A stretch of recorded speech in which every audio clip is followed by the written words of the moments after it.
فاسألوا أهل الذكر إن كنتم لا تعلمون۔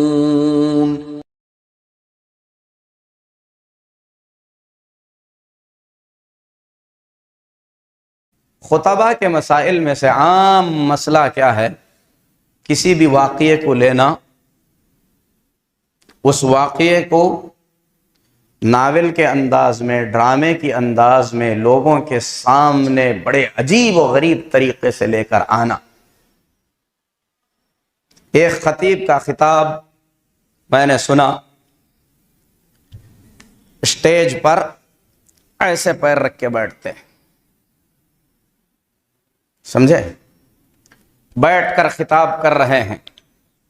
اللہ کے نبی صلی اللہ علیہ وسلم بدر میں آئے، دعا کرنے لگے، اللہم ان تہلک ہذہ العصابہ، اے اللہ میرے یہ پورے 13 سال کی جمع پونجی لے کر حاضر ہوا ہوں، میرے 13 سال کے محنت کی نچوڑ ہے، میری کوششیں ہیں۔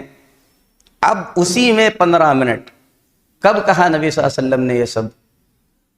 جب ہم اللہ کے نبی صلی اللہ علیہ وسلم کی جانب کوئی بات منسوب کر رہے ہیں، یہ ایک بہت بڑا مسئلہ ہے کہ حدیث کے الفاظ کا جو مفہوم بنتا ہے وہی آپ بولیں، اس سے زیادہ خود سے آپ سمجھ کر وضاحت میں نہ جائیں۔ نبی صلی اللہ علیہ وسلم نے صرف اتنا کہا، اے اللہ یہ چھوٹی سی جماعت اگر ہلاک ہو جائے، اے اللہ اگر یہ تو چاہتا ہے کہ قیامت تک تیری عبادت نہ ہو، کوئی تجھے نہ پوچھے، کوئی تیرا نام لینے والا نہ ہو، شروع لا منتہا، تو ایک خطیب کو ایسی بیکار کی تفسیرات سے کیا کرنا چاہیے؟ پرہیز کرنا چاہیے۔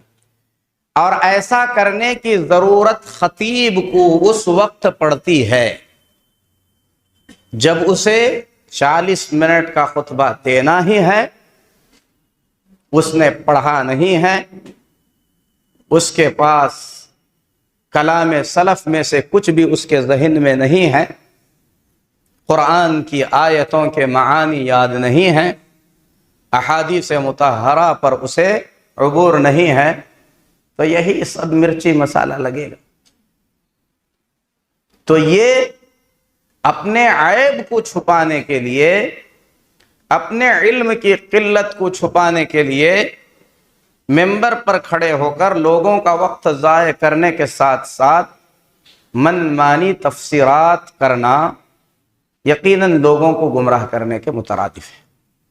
وہی خطیب جو اپنا نام، تاریخ سب بتا کر خطبہ دے رہے تھے، پورا خطبہ میں نے سنا، کئی چیزیں ہیں پورا خطبہ، یعنی اور آفت کی بات کیا ہے، بڑے بڑے یوٹیوب چینلز ہیں، ڈالتے ہیں، تشہیر کرتے ہیں، اللہ ہم سب کو اخلاص دے۔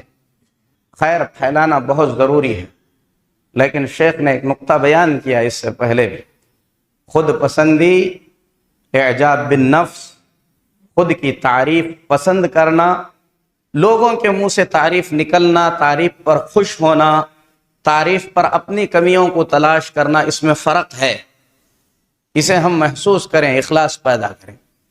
تو وہ صاحب جو ہے حضرت ابو الدحداء رضی اللہ تعالی عنہ کا واقعہ بیان کر رہے تھے۔ کہا کہ ایک آدمی آیا، نبی صلی اللہ علیہ وسلم سے کہا کہ میں اپنا گھر برابر کرنا چاہتا ہوں، کھجور کا درخت ہے مجھے دلوا دیجئے۔ نبی صلی اللہ علیہ وسلم نے فرمایا بیچو۔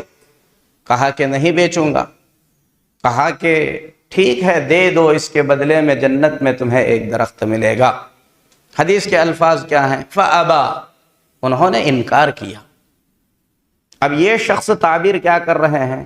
انہوں نے کہا کہ مجھے نہیں چاہیے۔ ٹھیک ہے اتنا ہی بولتے تو کافی تھا، آگے بڑھے۔ حضرت ابو الدحداء نے اپنا باغ دے کر خریدا، لوگوں کو اس پر تھوڑا جو ہے اپنا ریاکشن دکھا کے آگے چلتے ہوئے کہتے ہیں اللہ ہدایت دے، معاف کرے ان کو، بہت بڑی بات ہے، کفریہ کلمہ تک کہہ سکتے آپ اس کو۔